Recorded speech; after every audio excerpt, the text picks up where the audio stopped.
So, is superhero fatigue on the horizon? I'm pretty sure you've heard that narrative in headlines over the past few years. It's kind of getting old to me, and I honestly don't think so. However, if you thought so after the MCU, the Marvel Cinematic Universe, producing over 25 films with kind of the same familiar formula, I wouldn't be mad at you if you thought so. However, with this 26th film, director Chloe Zhao did deliver something that's quite different from any MCU film that's come before. Well, how's it being received so far? Well, a lot of the critics right now on Rotten Tomatoes have this at a 55% out of 157 reviews, which is the lowest rated MCU movie to date. But how did I feel about it? Well, let's talk about it. My name is Brandon Keith Avery, and this is just my opinion.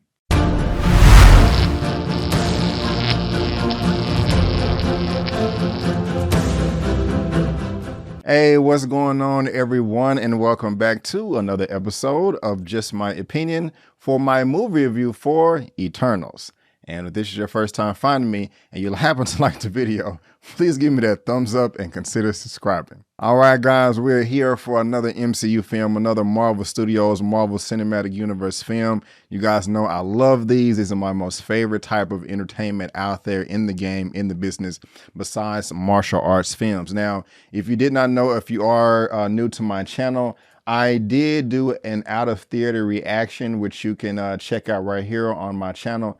I was going into the theater, talking about my expectations, also talking about how I felt about the film. If you want to go check that out, you can right there.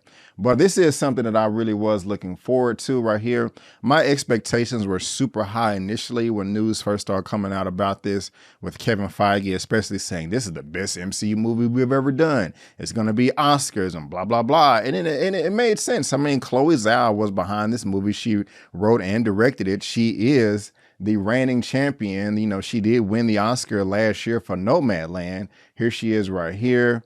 You know, here's her filmography, Nomadland. It was a great film. I didn't really think it deserved to win Best Picture, but I'm not going to make a fuss over it because I missed a lot of films that year. It was still good, but, you know, I was thinking that, you know, but earlier, you know, up and coming to release, I don't know what came over me. I just started coming to my senses, seeing the trailers, the marketing, all that good stuff. And I was like, I'm pretty sure this is going to be good, but I'm probably not going to be blown away. All I want for them to do within this movie is to expand the universe to the Marvel Cinematic Universe. Just make me feel like everything that we seen before was only scratching the surface. Make me feel like Thanos is not the only thread in the universe or the galaxy, that there are more powerful beings out there that can do more damage than he did. So those are my expectations going into this film. That's all I wanted. And before I tell you if those expectations were met or not, let me tell you exactly what this film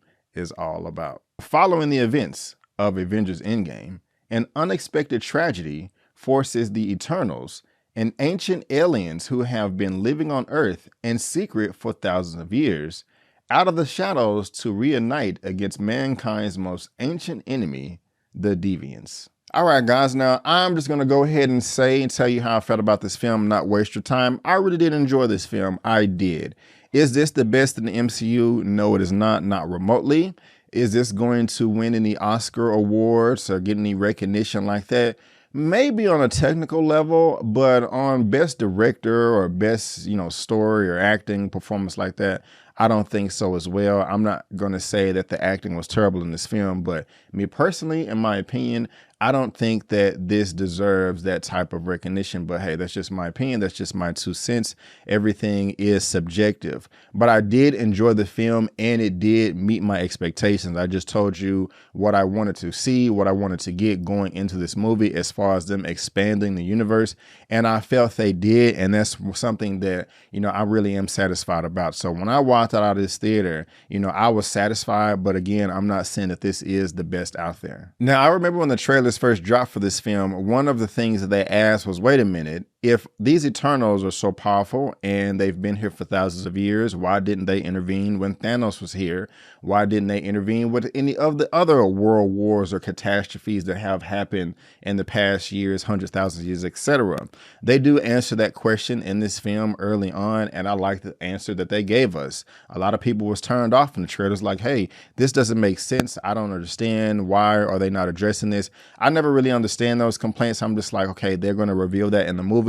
And they do reveal that in this film, and I am satisfied with it. One of the next things that I love about this film, absolutely love about this film, is just the sheer size, the scope, and just how massive everything is within this film. And I'm going to get specific in a second.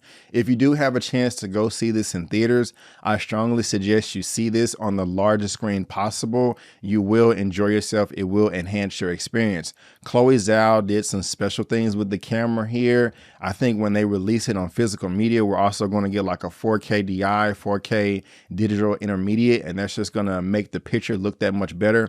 But there were a number of scenes in this movie that were actually shot with IMAX cameras, like Black Widow and Shang-Chi, but even more. And so if you can see this on the largest screen possible, like I said, it will enhance your experience, especially giving some of the characters in this movie, which is another highlight for me. I felt they knocked this out of the park, and that is the depiction of the Celestials. My goodness gracious, these giant, massive space gods are freaking huge, and I loved every moment of them in this movie. That was my absolute favorite thing out of this whole movie. Even if you go back to my trailer reaction, when they first dropped the trailer of this movie, when they first showed the Celestial, the big red one, I forgot his name. He's like a judge or something like that. I think his name is Arsham, the judge.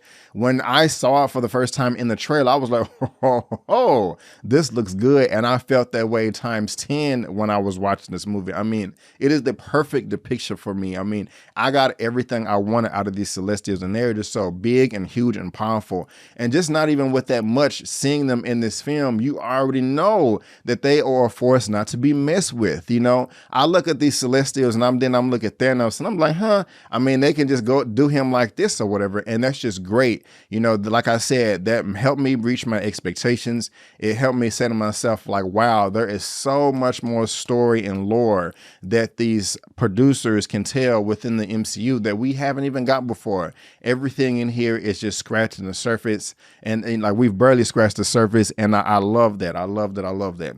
And like I said, you're seeing this on the biggest screen possible because it is beautiful. The cinematography is remarkable. I mean, this film is eye candy to look at. I mean, I love the colors. She knows how to shoot a film as well. There's a ton of wide shots with rural landscapes, and like Selma Hayek, her character, Ajak talking to another character like on this house, and it's like out in the countryside, and it's just a beautiful thing to look at, you know, especially with the contrasting colors and all of that. That's dope too. I mean, I wouldn't be surprised if the costumes created like a new fashion statement on the runway coming up within the next few weeks or months.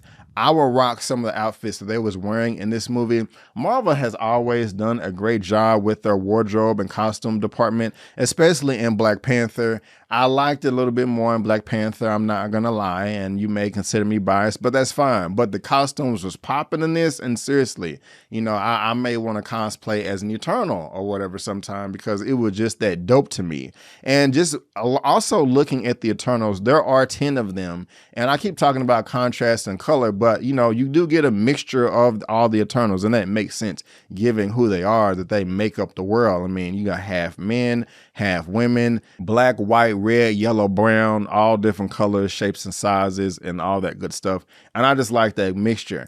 I have to say they probably did that on purpose because they didn't want to piss some people off and offend anyone, but it makes sense as far as the story is concerned anyway. So that's not a complaint for me. It's just something that I noticed and to stand out and something that I like that I had to give it like a little wink right there as well. Now, there are 3 groups of people mainly in this film. You have the Celestials, you have the Eternals, and you have the Deviants. I loved everything about the Celestials. That gets a 10 out of a 10. As far as the Eternals is concerned, I don't feel the same. There are 10 of them, and I will say about 4 of them I did not like. Those characters are Icarus, Phastos, Sprite and Druid. Those characters just did not do it for me, and that's mostly has to do with the acting and the delivery coming from those characters. And that's pretty surprising because all of those talents right there, they're great actors. I mean, let's look at Brian Tyree Henry here as Fastos. I mean, I'm a big fan of this guy. You know, he's a great talent, but I just was not, you know, impressed, you know, with this character here, you know, and so that's just kind of disappointing to me. Also, the character of Sprite that is being played by Elia Cantu. I just really wasn't feeling Sprite either. Just some of the stuff that she cared about, I did not care about. Now, this character right here, Druid, played by Barry Keoghan, I'm not familiar with this actor. I didn't really like the acting from Druid either, but I did like the character of Druid. You know, what he stood for, you know, the cloth that he was cut from, what he believed in, and also his powers and abilities was all cool. I loved all of that, and I respected his character. I just did not like the acting. And surprisingly, one of the main characters right here, played by Richard Madden, Icarus, I just really wasn't feeling him. I mean, I didn't like his character. He was shady. He was shady to me, and the acting just wasn't the best either. Now, everybody else in here, they did a great job. Gemma Chan as Cersei, I liked her. Athena, Angelina Jolie, Dane Whitman, Kit Harington, Kingo, Camille Nanjiani. I liked him too. He was a standout for me in this movie. He was funny. I mean, I knew he's always been funny. He was funny in this as well. Ajax, I mean, her character was kind of stoic and stale, but it fit the character, and I liked it. So Lauren Ridloff playing Makari, that was dope. Gilgamesh, it should have been more of him, you know, but I liked him too, you know. And there was another character, I think it's Karun right here, played by Harish Patel. There was that the funny moments in the film. You know, that you do get a couple of laughs in this movie, not as much as some of the other ones, but he did deliver a lot of the chops. And I will say that as a positive, that is a good thing, is the comedy. They didn't do it too much. There were some times where they had threw a little comedy within the action, which may have, you know, pulled down the tension just a little bit, but it didn't ruin the film for me. So I have to give that a positive note as well. But the characters overall were cool. I love most of them, but I did not love all of them. Just like, as I mentioned, some of them just didn't do it for me, unfortunately. Now, next we have the Deviants, and I really do like the design of the Deviants. We could have had a little bit more for them too. I was not in love with them, but I wasn't complaining about them either. I have no complaints, but I have no praise. I mean, they had a nice design, and there's just something that happened a little later on in the film that I don't want to spoil here, which was a nice bonus. I'll just say that, you know, well, I don't want to say anything because I don't want to spoil anything. But, you know, we have the Celestials, which is great, perfect. And the Eternals and the Deviants, they were so-so. And then humans, we get humans in all movies. And so, you know, I'm not really going to talk about them. But actually, there's one more thing that I do want to say about the Eternals. And it was difficult to attach myself to each of their characters and their personalities. I don't know if that was a design or done on purpose, seeing that they're not human beings and they're just really monitors over our civilization. So there may be some type of disconnect, but I just think it was a missed opportunity for us to connect to the characters as well, because I've connected to characters in the MCU that weren't human before, like Guardians of the Galaxy or the Asgardians or any other creatures like that. I mean, I'm attached to Groot and Rocket Raccoon. They're not human beings, and those were created by the Celestials as well, if I'm correct. You can let me know if I'm not in the comment section. So I don't know, maybe it's just because it's the design that way, and the Eternals and Celestials look at us as like meaningless beings because they're so much more powerful. But it would have been nice if I could have related to the characters more on an emotional level. I did with some of them, but not all of them. And that's just something that I kind of noticed that was a slight turnoff. But everybody's not going to feel that way. That's just me. That is a super subjective opinion. So if you felt like you related to the characters, especially Sprite, Ajax, and Athena and Icarus, and if you see the film, you'll know what I'm talking about, please let me know down in the comment section below. But I can possibly guarantee that a lot of us are going to disagree as far as that's concerned. Now, something else that I did like in this movie is the action. Each of these characters do have a different ability of powers, and action when they're doing all their punches and kicks and stuff like that. And that was pretty cool, especially at the very end when we get the final showdown. I love when there's plot within the action and it makes sense. Like, okay, what is the objective? Are we just throwing punches at this antagonist over here, not thinking things through? Or all we have to do is walk over here and press a button and then we'll win the fight that way? I'm over exaggerating. I mean, there's no button like that they can push in this movie, but given all their abilities and their experience, I like the way the plan was executed in the end. It made sense. If I was in their shoes, I would have did the same thing too. It was dope as hell. I really did like that. Now, at the time of me recording this video, I've only seen it one time and I will have to see it again to make sure that the story or plot makes sense. There's just some things that they said about creation and how everything is made up in the world, the universe, etc., that I have to go back and re-examine. Because right now I'm thinking about it, it doesn't completely add up to me. It could. I just have to go back and check it out again.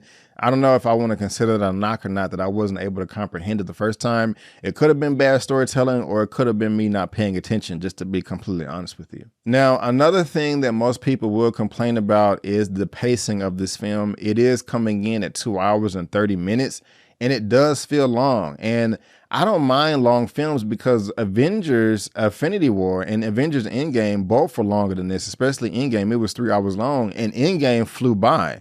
I wasn't watching that film like, oh my gosh, what's happening next? This is dreadful. You know, why is everything taking so long? Now, I'm not going to say I felt that way exactly with the Eternals. However, I did feel the length in this. The pacing was off at times where I did take a deep breath inside of myself, wanting things to pick up.